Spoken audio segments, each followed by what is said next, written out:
gente vai tratar da teoria geral dos recursos dentro do processo penal.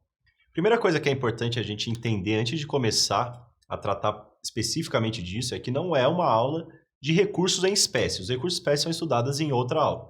Então, qual que é o cabimento da apelação? Qual que é o rito do rese? Qual que é o prazo do desembargo de declaração? São coisas que serão estudadas em outras aulas. Aqui a ideia é entender o que é um recurso, como que ele acontece, quando ele acontece, quais são os efeitos dele, quando ele pode ser interposto, quando não pode, diferenciar de outras situações, enfim. Essa teoria geral dos recursos. É óbvio que para trazer exemplos, para explicar, a gente vai acabar tratando e pincelando os recursos em espécie, mas não é esse o objetivo. E a primeira coisa, para entender o que é um recurso, como para entender qualquer coisa, é entender o seu conceito. E esse conceito é importante prestar atenção porque a gente vai usar para diferenciar de outras duas coisas, que são o reexame necessário e as ações autônomas de impugnação. A gente vai chegar lá. Primeiro, eu trouxe dois conceitos, um mais clássico e um mais recente. O mais clássico do professor Magalhães Noronha é que recurso é a providência legal imposta ao juiz ou concedida à parte interessada, e a gente vai ver que existe uma crítica a essa parte do imposta ao juiz, objetivando nova apreciação da decisão ou situação processual com o objetivo de corrigi-la, modificá-la ou confirmá-la.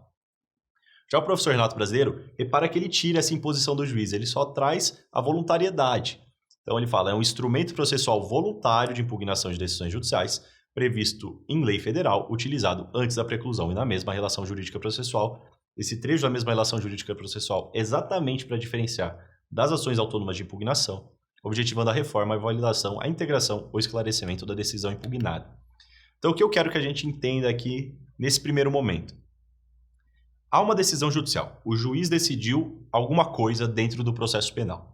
Deu uma sentença, deu uma decisão, houve um acórdão, independente do que seja. Houve uma decisão judicial dentro de um processo penal. E a parte, ela não gostou dessa decisão. Ela quer se insurgir contra aquela decisão, quer impugnar aquela decisão. Como que ela faz isso?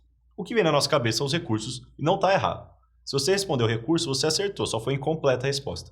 Porque tem 3 maneiras de uma decisão judicial ser reexaminada, ser impugnada dentro de um processo penal. Os recursos, o reexame necessário, que também é chamado de recurso de ofício, o que muita parte da doutrina critica, mas como é um nome que às vezes cai em prova, às vezes está em livro, é importante saber. Então, reexame necessário e recurso de ofício são sinônimos, e as ações autônomas de impugnação. Os recursos, eles dependem da voluntariedade da parte e ocorrem na mesma relação jurídica processual.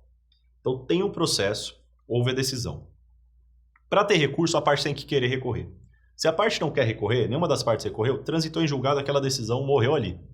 Então, a parte que é sucumbente, aquela parte que foi derrotada, ela tem que querer recorrer. Se a parte foi lá, um processo criminal, a parte foi condenada a 1 ano de prisão. O Ministério Público acha que tá bom 1 ano. A parte também acha que 1 ano tá bom, porque ela vai substituir ali e tal. Tá bom, morreu ali, transitou em julgado. Então, dependem da voluntariedade dos recursos. E eles ocorrem na mesma relação jurídica processual, ou seja, não há uma nova ação para discutir aquela decisão. É a mesma ação. Ela vai se desdobrando. É um desdobramento do próprio direito de ação. Agora que a gente falar de reexame necessário e ações autônomas de impugnação, vai ficar mais fácil de entender por que de bater muito nessa tecla da voluntariedade da relação jurídica processual.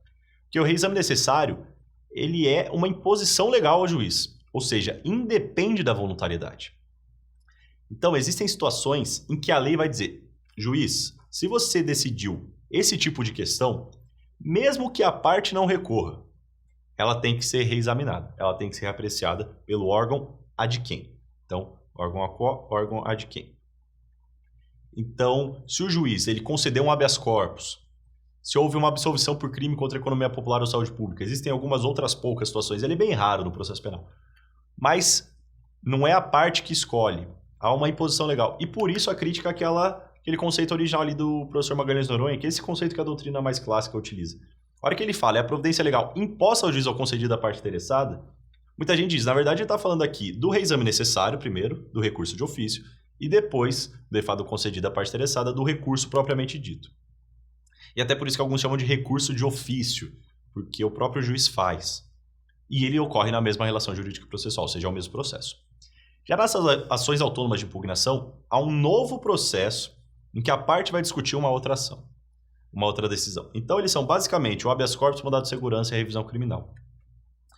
O juiz foi lá e te condenou há uma pena alta, você não gostou dessa decisão, o que você pode fazer? Você pode recorrer dentro ali daquele processo, o processo vai subir para o Tribunal de Justiça, por exemplo, vai ter uma nova análise, tudo bem, isso é o recurso.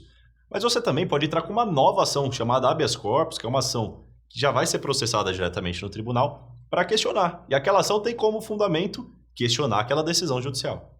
Mandado de segurança, mesma coisa. A revisão criminal, lembra da revisão criminal? Acabou o processo, o pessoal foi condenado. Mas ela entende que houve ali algum motivo que faz com que ela possa tentar reverter aquela decisão já transitada em julgado. Por exemplo, o juiz era impedido. Então ela entra com essa revisão criminal, uma nova ação que visa desconstituir a primeira. Então, para resumir, como a gente pode impugnar uma decisão judicial? Recurso voluntário na mesma relação jurídica. Exame necessário, também chamado de recurso de ofício. A lei impõe ao juiz e na mesma relação jurídica. Ações autônomas de impugnação. Há uma nova relação jurídica que a parte inaugura para discutir. Para encerrar, quais são os fundamentos do recurso? Por que o ordenamento jurídico previu recursos? Bom, a doutrina fala, alguns falam em 2, em 3 fundamentos, mas basicamente esses 3 primeiros fundamentos aqui. Seria uma atenuação psicológica do vencido, muita gente discorda disso, mas seria para o vencido, em tese, pensar, meu recurso foi analisado pelo juiz, depois pelos embargadores, quem sabe até pelos ministros. Deve estar certo, muita gente ali acabou analisando o recurso. É meio questionável isso, até que ponto a pessoa realmente tem essa atenuação, mas é um fundamento que a doutrina traz. A falibilidade humana, a possibilidade do ser humano falhar. O juiz pode simplesmente dar uma decisão errada, acontece. Por mais preparado que ele possa ser, isso pode acontecer. Então o recurso permite essa correção. E o combate ao arbítrio. Evitar que talvez um juiz que não goste da parte, que quer agir contrariamente a ela, haja assim porque essa decisão pode ser reformada no futuro.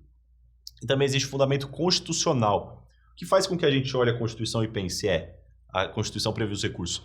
A organização do Poder Judiciário, trazer todos os tribunais, além dos juízes, os tribunais superiores, tribunais de segunda instância, e própria competência recursal dos tribunais. Se você analisar a Constituição Federal, ele vai falar, compete ao STF julgar os recursos assim, ao STJ os recursos assim. Então a própria Constituição traz esses recursos no seu bojo.